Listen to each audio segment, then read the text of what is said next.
nous a vendu Carmen de Mérimée comme une grande histoire d'amour. En réalité, c'est l'histoire d'un féminicide. Sacrée intro. Bonjour et bienvenue, ici votre professeur Jeannot. J'arrive ici à la rescousse pour aider nos futurs bacheliers et bachelières. Alors je suis pas professeur, je suis juste passionné de littérature et j'essaye de filer un petit coup de pouce. Aujourd'hui, on va donc parler de Carmen de Mérimée. Je vais vous proposer d'abord un résumé de l'œuvre, ensuite je vais vous parler des 3 thèmes importants et enfin, ça, il faudra pas zapper. Je vais vous dire pourquoi ce livre, il est encore vachement d'actualité et ça, je pense que ça peut vous faire gagner des points le jour du bac.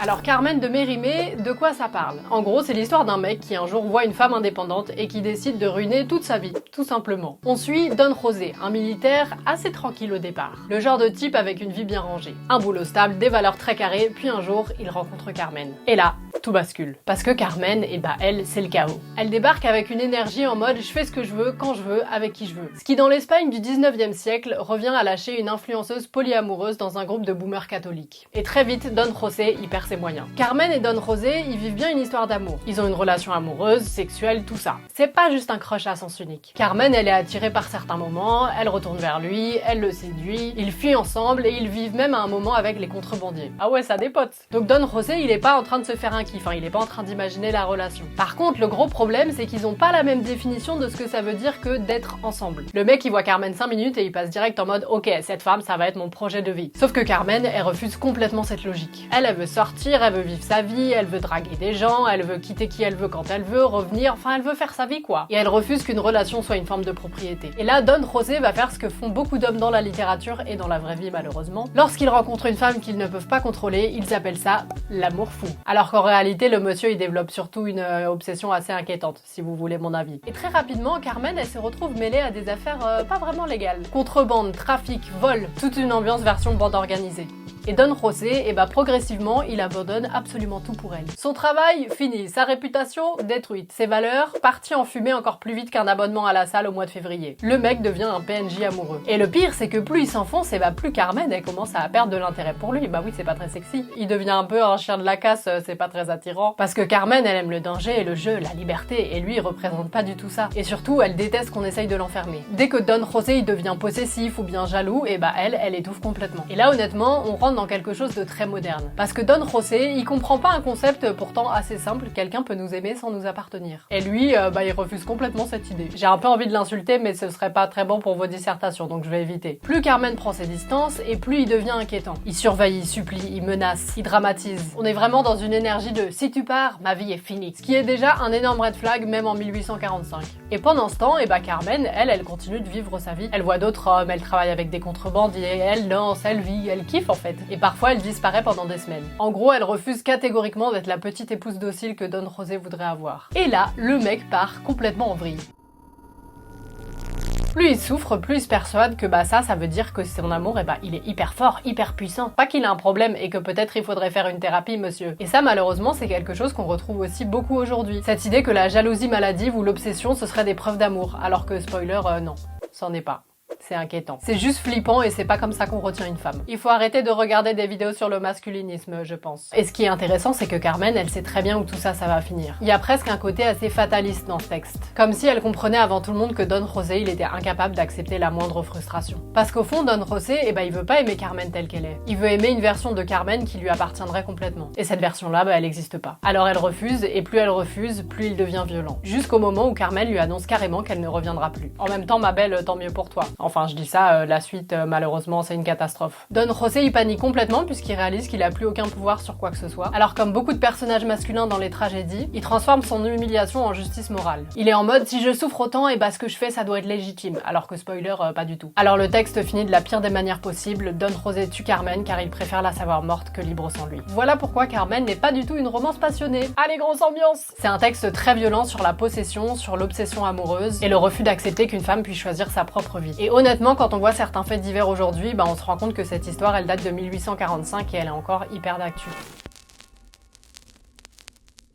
Alors maintenant que je vous ai résumé l'œuvre, je vais vous parler des 3 thèmes importants à retenir. Le premier, bien évidemment, c'est la liberté féminine. Carmen, c'est un personnage qui dérange parce qu'elle refuse de vivre selon les règles établies pour les femmes de son époque. Elle refuse le mariage traditionnel, elle veut pas appartenir à un homme, elle préfère choisir ses relations, et surtout, elle part quand elle veut partir. Parce qu'il y a un moment, on se lève et on se casse. Et surtout, Carmen, elle s'excuse jamais de choisir sa liberté. Carmen, elle a plusieurs relations. Elle refuse la fidélité imposée. C'est pas une tana pour autant, hein. Attention, il faut pas la réduire à ça. Mais en tout cas, ça a énormément choqué à l'époque. Elle séduit, elle flirte, elle change d'amant. Elle fréquente différents hommes, mais le texte la définit pas du tout par sa sexualité ou comme une sorte de nympho ou je sais pas quoi. Je vous ai dit, c'est pas une tana. Le problème dans le regard des autres personnages masculins, c'est qu'elle refuse d'être possédée. Et ça change tout. Don José, il supporte mal qu'elle puisse venir, aller, l'aimer, puis ne plus l'aimer, et puis d'un coup partir comme ça, sans prévenir. Pour lui, une femme qui choisit librement ses relations, c'est complètement incompréhensible. Aujourd'hui, on dirait presque que Carmen, elle revendique son autonomie affective et sexuelle, alors que Don José, il veut une relation exclusive et fusionnelle. Polyamour, polygamie, c'est pas pour lui, non, ça il comprend pas. Et c'est pour ça que le personnage a pendant longtemps été présenté comme immoral ou dangereux. Une femme libre sexuellement au 19e siècle, c'est tout de suite perçu comme une menace. Et peut-être que ça l'est encore aujourd'hui d'ailleurs, mais bon.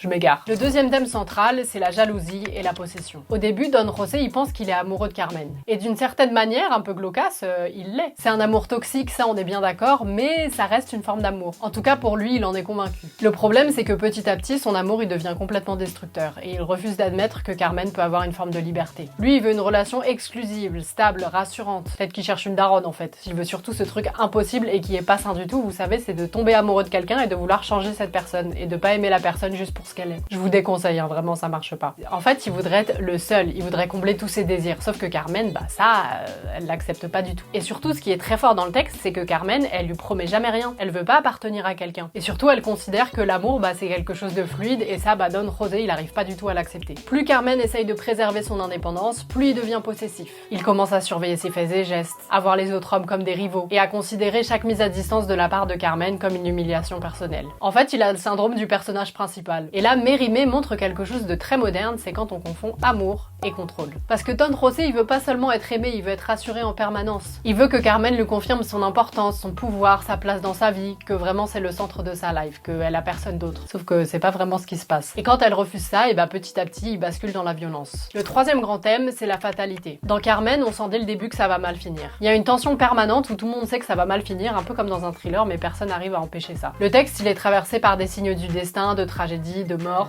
C'est glaucasse. En tout cas, il y a plein de présages. Carmen, elle croit beaucoup en la fatalité et la chance. Elle lit les cartes et elle parle du destin avec une forme assez calme mais presque inquiétante. Si elle avait vécu à notre époque, elle nous aurait fait un sacré tirage de tarot. Et ce qui est assez impressionnant, c'est qu'elle accepte beaucoup plus la fatalité que Don José. Lui, il essaye constamment de lutter contre tout ce qui lui échappe. Il veut retenir Carmen, contrôler ses choix, empêcher la rupture. Puis quand il sent qu'il perd le contrôle, comme je vous l'ai dit, il panique. Carmen, au contraire, elle refuse de vivre dans la peur. Pourtant, il lui arrive des dingueries. Elle sait très tôt que la relation, elle peut finir de manière hyper tragique, mais elle préfère vivre sa vie plutôt que renoncer à sa liberté. Et c'est ce qui rend son personnage aussi très fort. À plusieurs moments, elle aurait pu mentir, elle aurait pu céder à Don José, mais non, elle refuse parce qu'elle préfère garder sa liberté et elle préfère accepter, peu importe ce qui va lui arriver, elle est en mode, balèque. Elle choisit d'être honnête jusqu'au bout, même si cette honnêteté devient, dangereuse. Et fatale, parce qu'elle meurt. Je vous l'ai déjà dit.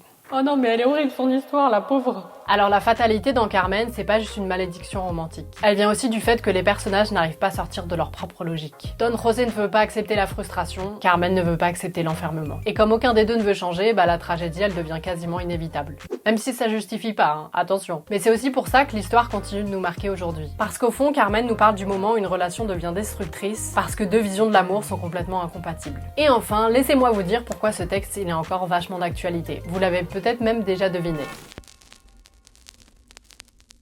Je vous ai laissé des petits indices par-ci par-là, parce que même si Carmen a 2 siècles, il parle de choses qu'on continue de voir aujourd'hui. Parce qu'au fond, Carmen, c'est pas seulement une histoire d'un amour tragique, c'est aussi l'histoire d'un homme incapable d'accepter qu'une femme puisse le quitter. Et ça, malheureusement, c'est un sujet encore hyper actuel. En France, chaque année, des dizaines de femmes meurent sous les coups de leur conjoint ou ex-conjoint. Et très souvent, dans ces affaires, on retrouve des mécanismes qu'on voit déjà dans le texte de Mérimée. La jalousie maladive, le besoin de contrôle, l'idée que l'autre nous appartient ou encore cette incapacité à accepter une séparation. Don José pense aimer Carmen, mais progressivement, son amour amour devient une obsession. Plus Carmen affirme sa liberté et plus il se sent rejeté, humilié, menacé dans son ego. Et c'est là que le texte est très moderne. Parce qu'aujourd'hui encore, on voit beaucoup de discours qui confondent passion et possession. Déjà, le terme féminicide, c'est compliqué de l'entendre dans l'actualité. On entend encore souvent le terme de crime passionnel. Et encore cette idée horrible qui rôde que aimer très fort, ça justifierait des comportements toxiques. Qu'être jaloux, ce serait une preuve d'amour et qu'une rupture, ce serait forcément quelque chose d'insupportable. Alors qu'en réalité, Mérimée montre exactement l'inverse. Le problème de Don José, c'est pas qu'il aime trop, c'est qu'il refuse d'accepter que Carmen puisse être une femme libre. Et Carmen, justement, elle dérange parce qu'elle revendique son indépendance. Ce qui est triste, c'est que même aujourd'hui, certaines femmes sont encore jugées plus sévèrement parce qu'elles quittent un partenaire, refusent une relation ou revendiquent leur autonomie. Et malheureusement, c'est lorsqu'elles quittent leur mari ou leur conjoint que les féminicides se produisent. Ouais, on a encore un sacré chemin à faire pour protéger les femmes. Et pas que, mais bon, je vais pas me lancer dans un discours politique maintenant, c'est déjà la fin de la vidéo. Alors relire Carmen aujourd'hui, c'est pas juste relire un classique scolaire. C'est aussi réfléchir à notre manière de parler d'amour, de jalousie, de couple et de possession. Alors si vous passez le bac, je vous recommande vivement de pas juste regarder cette vidéo, mais de lire la nouvelle, en plus elle est assez courte. Le texte pose finalement une question très simple. À partir de quand l'amour cesse d'être de l'amour quand on cherche à posséder l'autre? C'est donc tout ce que j'avais pour vous aujourd'hui, j'espère vraiment que cette vidéo vous a plu et surtout qu'elle vous aura aidé. Il y a plein d'autres vidéos sur ma chaîne qui peuvent vous aider si vous révisez le bac, alors courage, ça va le faire. Si cette vidéo vous a plu, vous pouvez la liker, la partager, vous abonner à la chaîne, ça m'aide grandement. Et si vous avez un petit peu d'argent et que vous savez pas quoi en faire, je vous invite à aller faire un tour sur mon Patreon, ça m'aide beaucoup. Et puis moi, je vous dis à très vite dans une prochaine vidéo.